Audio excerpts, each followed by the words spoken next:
Bonjour et bienvenue dans le tutoriel Evolubim numéro 5. On va aujourd'hui s'intéresser à la personnalisation et à l'édition avancée des portes et des fenêtres dans le logiciel Evolubim. Alors on va partir d'un modèle standard qu'on aura trouvé dans la bibliothèque d'Evolubim. Donc après l'avoir inséré dans un mur, on va le sélectionner pour avoir accès à la rubrique éléments en haut à gauche. Donc dans cette rubrique éléments, on va retrouver la grande majorité des paramètres qui vont vous servir dans votre fenêtre. Donc on va avoir déjà les paramètres généraux dans lesquels on va pouvoir modifier la position du châssis, son épaisseur, sa largeur, etc. On va voir qu'on peut également modifier les épaisseurs des appuis de fenêtre, on pourra les ajouter ou les supprimer. On pourra ajouter également des volets, donner différents types de volets avec différents matériaux, des caissons de volets roulants, des embrasures, etc. Donc on va regarder dans un premier temps la partie paramètres généraux. On va pouvoir donner ainsi une position du châssis de cette fenêtre à l'intérieur du mur. Donc on va pouvoir positionner ce châssis comme ceci et lui donner une distance qui sera relative donc ici à l'intérieur du mur.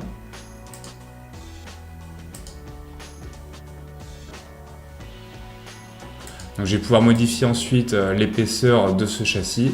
Je pourrais également modifier les épaisseurs de mes dormants.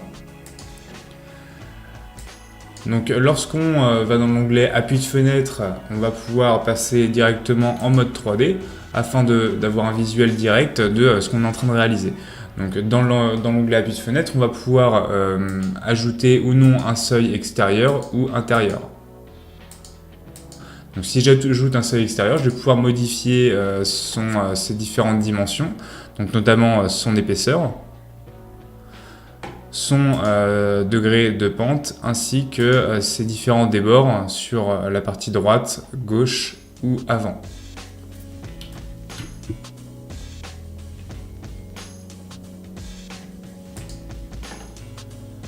Donc je vais pouvoir aller maintenant dans l'onglet volets. Si je coche cette partie volet, je vais pouvoir donc ajouter des volets qui seront par défaut disposés comme ceci, mais je vais pouvoir ensuite complètement les paramétrer ces volets. Donc je vais avoir accès donc à un catalogue. Donc dans ce catalogue, je vais trouver plusieurs styles de volets, donc notamment des volets à persiennes, etc. Ensuite, je vais pouvoir paramétrer les différents éléments de cote, de cotation directement dans la partie inférieure.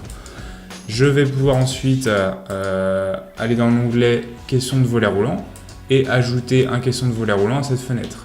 Donc, par défaut, il sera disposé à l'intérieur du mur, mais on va pouvoir le disposer à l'extérieur si on le souhaite. Donc, on pourra ensuite ajouter un matériau dessus en utilisant la palette de matériaux en haut à droite. Et je pourrai aussi utiliser le catalogue des différents caissons de volet roulant qui se trouvent juste ici.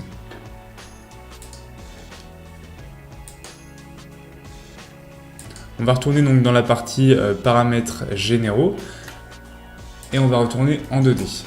Donc on a vu qu'on pouvait modifier donc dans cette rubrique éléments bon nombre de paramètres, mais si on souhaite modifier la structure même de cette fenêtre en ajoutant plusieurs éléments comme des poignées, des huisseries ou des impostes, on va aller maintenant dans l'édition avancée.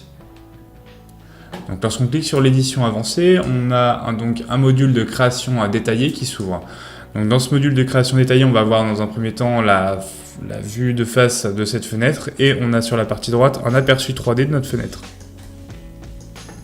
Donc on va venir sélectionner chaque battant indépendamment de l'autre. On va donc travailler un par un. Donc je vais prendre le battant de gauche dans un premier temps et je vais effectuer les différentes modifications juste sur celui-ci.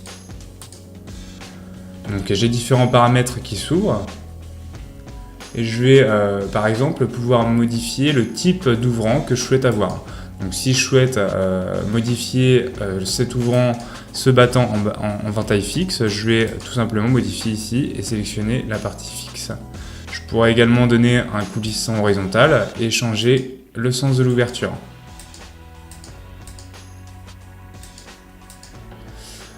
Si je souhaite ajouter des petits bois à l'intérieur de cette fenêtre, je vais aller dans l'onglet balustre vertical et cocher avec montant. Je vais pouvoir ensuite modifier les différentes sections de ces montants et donner le nombre de montants que je souhaite avoir dans cette fenêtre. Donc une fois que j'ai fait toutes les modifications sur la partie gauche, je vais pouvoir cliquer sur le battant droit et réaliser les mêmes opérations.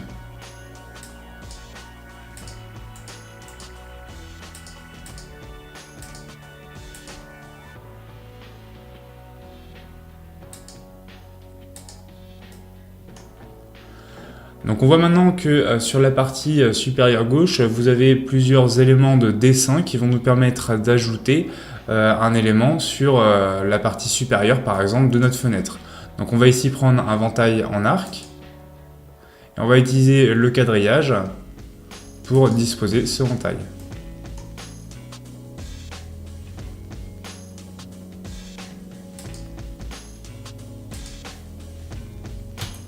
Donc une fois qu'on l'a disposé, on va pouvoir le sélectionner exactement pareil que pour les battants qu'on avait sur la partie inférieure.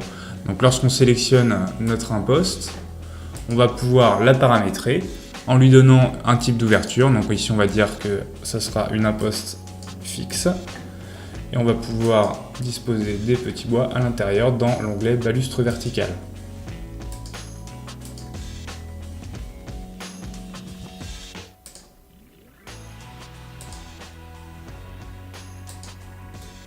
Donc, une fois qu'on a modifié la structure de notre fenêtre, on va pouvoir passer dans l'onglet Composants et ajouter des poignées à cette fenêtre. Donc on va venir chercher tout simplement nos poignées dans la bibliothèque d'objets 3D des Volubimes. Alors une fois qu'on est dans la partie Composants, on va aller cliquer dans l'onglet Objets juste au-dessus de l'onglet Aperçu 3D. Et on va avoir un cheminement direct sur la bibliothèque 3D des Volubimes. Donc on va aller dans les éléments de construction, sélectionner les poignées de fenêtre. On va prendre la poignée que l'on souhaite et lorsqu'on l'a sélectionnée, on va aller cliquer sur cette icône qui va nous permettre d'insérer l'objet 3D. On va ensuite utiliser le quadrillage pour disposer nos poignées. Donc une fois qu'on les a disposées sur notre châssis, on va pouvoir les sélectionner pour modifier leur position dans le châssis.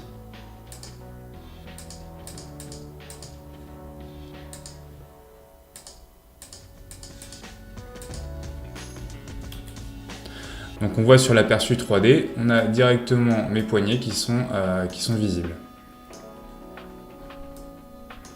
Donc, une fois qu'on a personnalisé cette fenêtre, on va pouvoir réaliser plusieurs variantes donc, afin de créer une famille de fenêtres avec plusieurs variantes de taille. Donc, pour ça, on va cliquer sur l'onglet variantes sur la partie verticale à gauche et on va utiliser des variantes de taille. Donc on va créer plusieurs tailles de fenêtres. Donc on va faire un premier modèle à 1m76, on va en réaliser un deuxième à 1m86, ici à 2m46 et à 2m56. Donc ici j'ai créé 4 variantes de ce modèle que je vais venir enregistrer directement ici. Donc je vais pouvoir fermer. Et pour fermer ce module de création détaillée, je vais ensuite cliquer juste ici. Donc vous voyez que lorsqu'on passe maintenant en mode 3D, j'ai mon modèle qui s'est directement mis à jour, avec donc mes poignées qui seront à l'intérieur.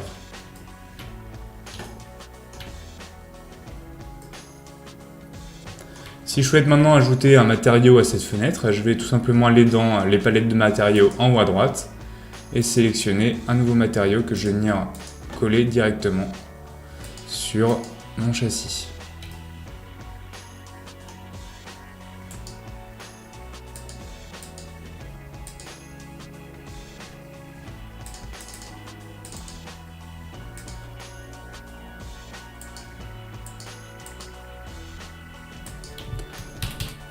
Voilà, donc une fois que j'ai mon modèle qui est terminé, je vais pouvoir le sélectionner. Cette fois, je vais aller dans la rubrique catalogue.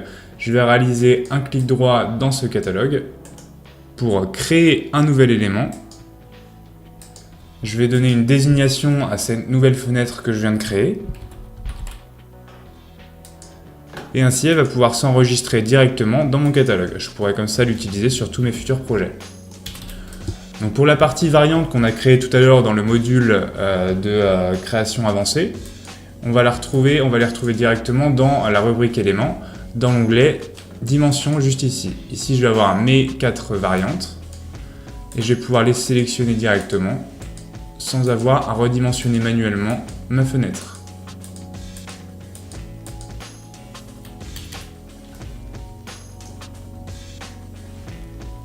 Voilà, je vous remercie d'avoir suivi ce tutoriel et je vous donne rendez-vous pour une prochaine vidéo. Je vous invite à suivre et à vous abonner à la chaîne YouTube de ZW France pour être notifié de toutes les prochaines vidéos concernant le logiciel Evolubim. Merci, au revoir.